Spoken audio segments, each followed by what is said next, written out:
En primer lugar, el problema más candente, le cuento a mis abuelos, ¿no? En agosto del 68, es el universitario, ya que aquí la cosa está que arde, pues después del 12 de junio, en que empiezan las movilizaciones, no se ha dado clase, salvo en muy pocas facultades. Como se darán cuenta por las noticias de los diarios, aquí ha estallado un proceso que venía incubándose desde hace 2 años. 2 años en que los estudiantes hemos venido sufriendo toda clase de atropellos y arbitrariedades que hacían posible no solamente que no pudieran estudiar grandes capas de jóvenes por las dificultades económicas, sino que aquellos, como yo, que teníamos la suerte de poder hacerlo, estábamos limitados para desarrollarnos intelectualmente. Hoy en la universidad reina la mediocridad y el bajo nivel de los profesores hacen insoportable toda convivencia en un clima de paz. El bajo nivel de los profesores, decía, que es una de las trabas más evidentes, ya que ningún alumno puede rebatir ninguna teoría o posición de estos bestias, pues están respaldados por las autoridades que prohíben en forma tajante la discusión, sumándose a esto la presencia de tiras, y pone entre paréntesis policía de civil, que fichan inmediatamente a cualquier rebelde que pretende levantarse contra no solo de las medidas policíacas de las autoridades, sino también, y esto es lo más terrible, contra las barbaridades que pretenden que aprendamos. Y empezamos a trabajar, a participar activamente en un proceso que se venía manifestando de una manera muy turbulenta, que era la politización, más que la politización, yo le diría la presencia activa y transformadora de los jóvenes, que era una turbulencia.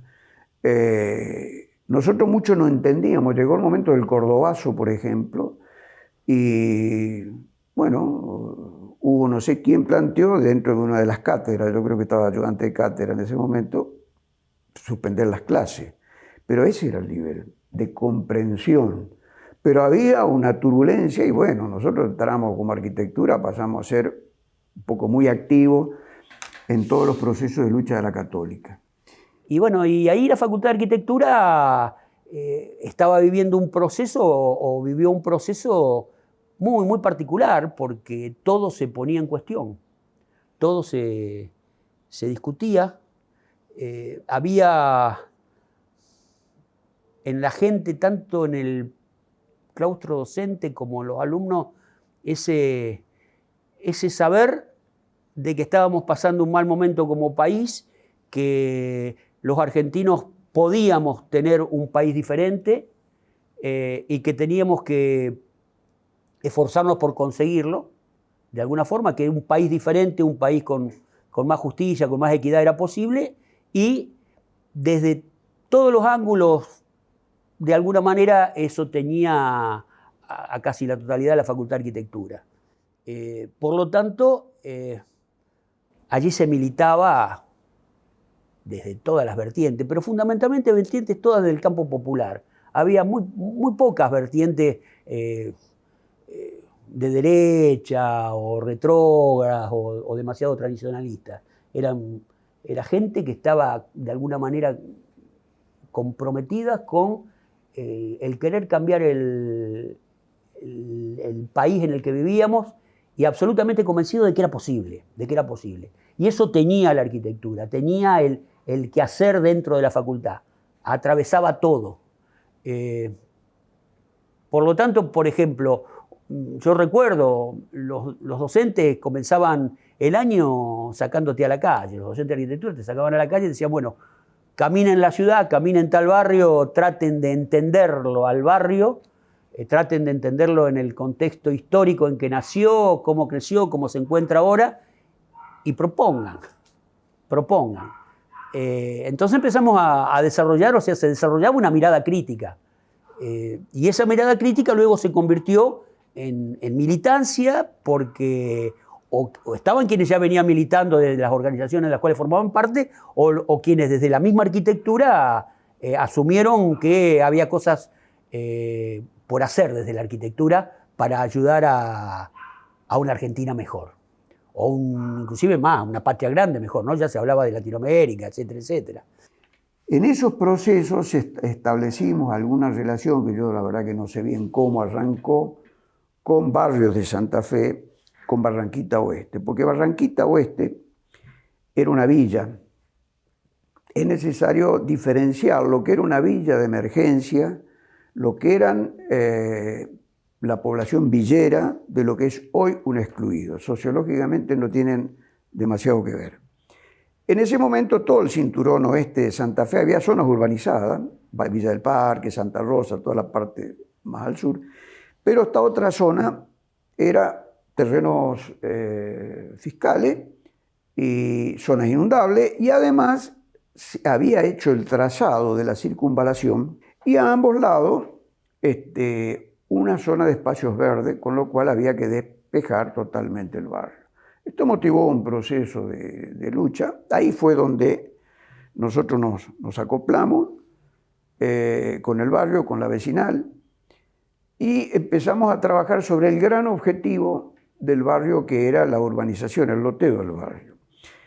Digo que la gran diferencia sociológica, porque en ese momento nadie planteaba ningún tipo de... querían el lote para construir, ya tenían los ladrillos, ya tenían, digamos, había una enorme necesidad de tener su terreno para... Entonces nosotros nos invitaron, ahí estaba Ricardo Franco, estaba yo, estaba Néstor Valerio, estaba Blanquita Vega y había otra chica, Silvia Cabral.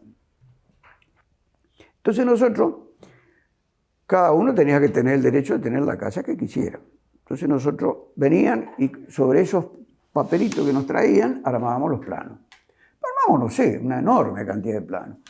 Y laburamos mucho en eso. Pero fue una experiencia fenomenal porque era una fluida relación con la gente y vos sentías que realmente estabas haciendo una arquitectura ligado a lo que debe ser la arquitectura. Y ese módulo que iban a dar en las viviendas afectadas, nosotros lo incorporamos al proyecto de vivienda, con lo cual, como todas las viviendas diferentes, ese módulo quedaba ubicado en los terrenos de distintas maneras. Esto fue una de las cosas que más le perturbó al equipo técnico de la municipalidad, porque ellos pensaban en una sistematización de la... Bueno, el asunto es que ese día fue una larga discusión con el equipo técnico, el intendente y la gente de los barrios, y para la parte de fundamentación tuvimos que intervenir nosotros, porque Ricardo y yo, porque éramos los que conocíamos más. Finalmente se aceptó, se firmó un acuerdo para hacer el loteo y realmente fue un episodio conmovedor, porque yo nunca me olvido de eso, cómo lloraba la gente y cómo se abrazaba al haber conseguido la firma del intendente y de su equipo para hacer el loteo. Por supuesto que después no cumplieron en esos términos y hubo sucesivas movilizaciones ya con policías de por medio y todo, pero nunca fue nada grave, digamos, la represión policial. Y bueno, finalmente se ejecutaron las manzanas, el loteo fue modificado los trazados, lo cual me parece que no fue del todo malo. No sé si la decisión nuestra de respetar esos era la más acertada, pero bueno, lo importante es que el loteo se hizo. Una de las ideas era llevar lo poco o mucho que teníamos conocimiento acá, volcarlo en el industrial, que era, digamos, el caudal que aportaba más a la arquitectura, ¿viste? Porque es una carrera técnica. Entonces hicimos una charla con los quinto años sobre arquitectura popular. ¿Qué era? Hablar un poco de historia, cómo veníamos, qué era la arquitectura, qué debería, digamos, lo que pensábamos nosotros que debería ser, que pensaban ellos, decíamos, habíamos armado un proyecto como qué es lo que se debería hacer y ver que el estudiante participara en una discusión con nosotros. Tenían un trabajo más vinculado al barrio, a insertarse, porque era muy también propio de la época y de su organización, vivir con la gente con la que se militaba, estar en los barrios, estar con los reclamos que tuvieran que ver con demandas, con el agua, con las calles. Bueno, una de las cosas que recuerdo que mi mamá me contó es que mi papá ayudó en la construcción de la capilla, de ahí incluso de poner unos vidrios. Recuerdo que ella me contaba, lástima que mi mamá ya no está para contarnos, pero ahí en la parroquia, y que mi papá le daba mucha lata, porque era de hablar mucho, le daba mucha lata con querer convencerlo políticamente, ¿no?, a Catena, y dice ella que él le decía: vos, Piqui, seguí con lo tuyo es la militancia, lo mío es la iglesia.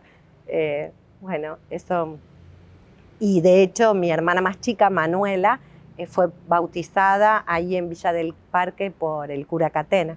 O sea que tenía así creo yo, una convicción en relación al pueblo, como decía antes, a los derechos, hoy también podríamos decir en algún punto algunas cuestiones como muy románticas, con un ideal muy fuerte en relación al Che Guevara, ¿no? Esa mirada del hombre nuevo, pero lo digo en un buen sentido, no es peyorativo ni mucho menos, al contrario. Tengo mucho orgullo de mi papá y de sus sentimientos en relación a un pueblo feliz, a los niños y las niñas, como decía él, a la construcción del hombre nuevo. Y bueno, creo que por eso vivió, por eso militó y también por eso lo mataron, ¿no? El haber desarrollado junto con algunos compañeros una máquina prensadora de bloques de suelo cemento, por ejemplo, para ayudar a habitantes de un barrio periférico a construirse su vivienda propia, por autogestión, y trabajábamos eso, y trabajábamos el entorno, y pensábamos la ciudad, cómo sería la ciudad del futuro. Algunos más soñadores hablaban del hombre nuevo, cómo tenía que ser ese hombre nuevo. Y nosotros, que veníamos un poco más de la izquierda, pensábamos que el hombre nuevo era el hombre militante, ¿viste? El hombre que se comprometía con la realidad de su pueblo y luchaba para cambiarla. La arquitectura es una opción producto de un determinado posicionamiento ideológico. Por más joven que haya sido, él y yo también,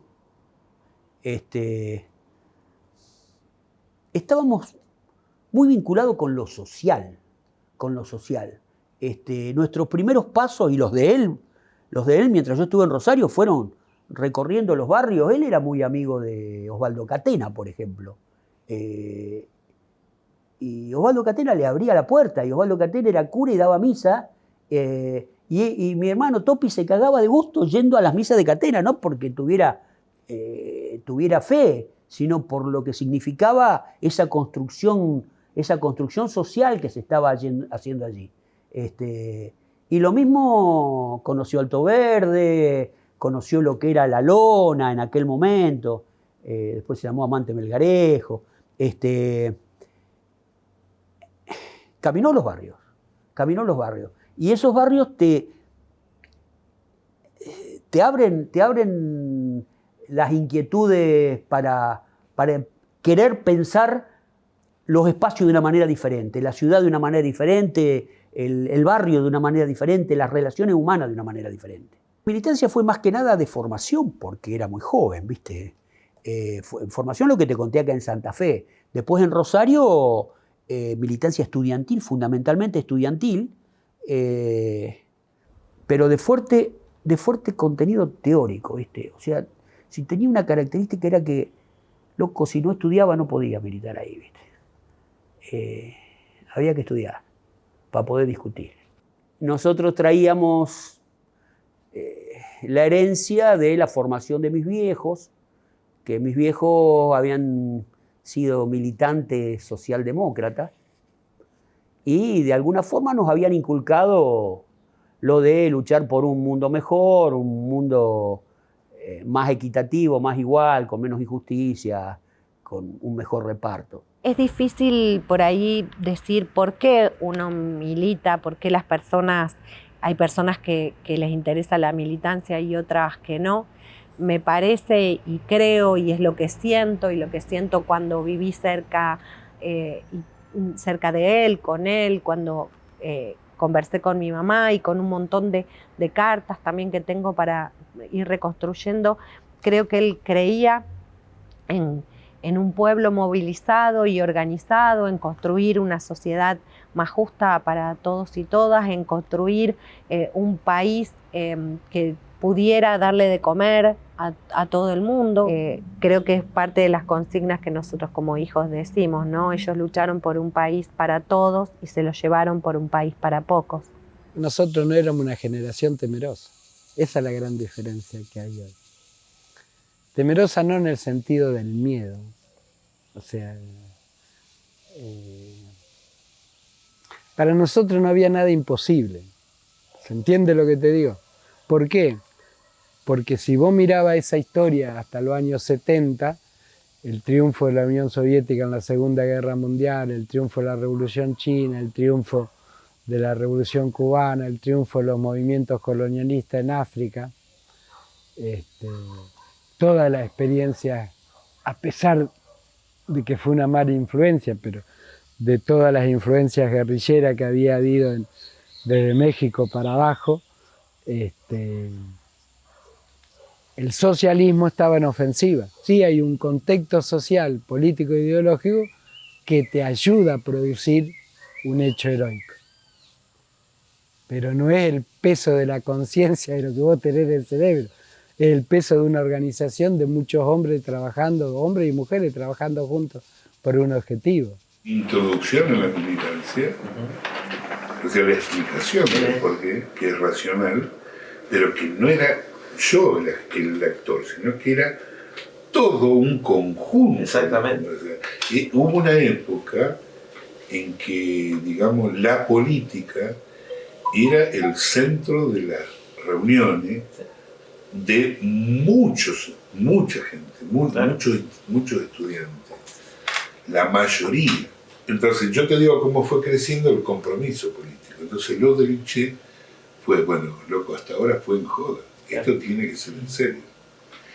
Y ahí empieza, digamos, el trabajo político de los compañeros para llevar adelante la práctica que declamaban. Claro. Y después teníamos los trabajos barriales. Yo me acuerdo, el primer trabajo barrial que nosotros teníamos era ahí Villa del Parque. Que el trabajo lo hacía fundamentalmente una facción cultural que tenía el partido que se llamaba FATRAC.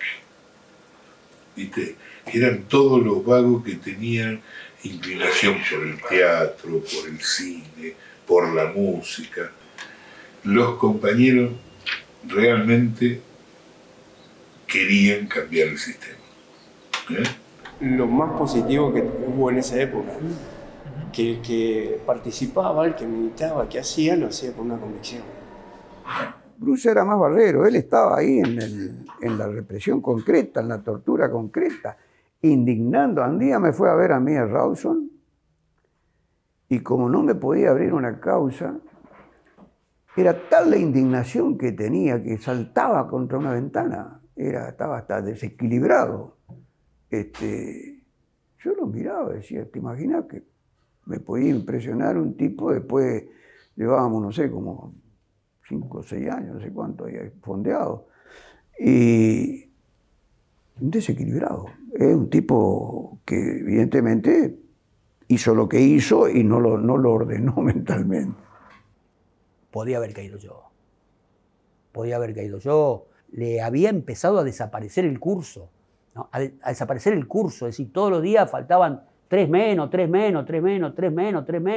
¿viste? Y de cursos numerosísimos ya quedaban un manojo, así que, y bueno, ¿viste? Nos vinimos a tiempo, en el momento justo, ¿no? Una de las formas de denostar a los compañeros que militaban era como que habíamos sido arrastrados y que habíamos sido llevados. Encima estás hablando de que los mataron por hacer algo que para ustedes es incorrecto, ni siquiera tenía personalidad de definir él qué es lo que quería hacer, y a mi amigo no lo había arrastrado nadie. A mí nadie me arrastró. Que ese era un concepto de toda la gente que estaba fuera del movimiento para denostar la actividad de la militancia. Él se consideraba un revolucionario, yo creo que lo era, creo que todos los militantes de fines de los 60 y de los 70 lucharon por un país para todos y todas, que dieron su vida por eso, que estaban convencidos de que había que derrocar una dictadura que estaba oprimiéndonos, y que por eso tomaron las armas, como ha sido en otros países del mundo y como ha sido en nuestro propio país, si vemos lo que fue el inicio de 1800, del nacimiento de la patria, en todo caso a partir de posterior a la invasión española, ¿no? Y creo que él era un revolucionario que estaba convencido de eso. Yo estoy muy orgullosa de los padres militantes que tuve, orgullosa de todos sus compañeros y sus compañeras.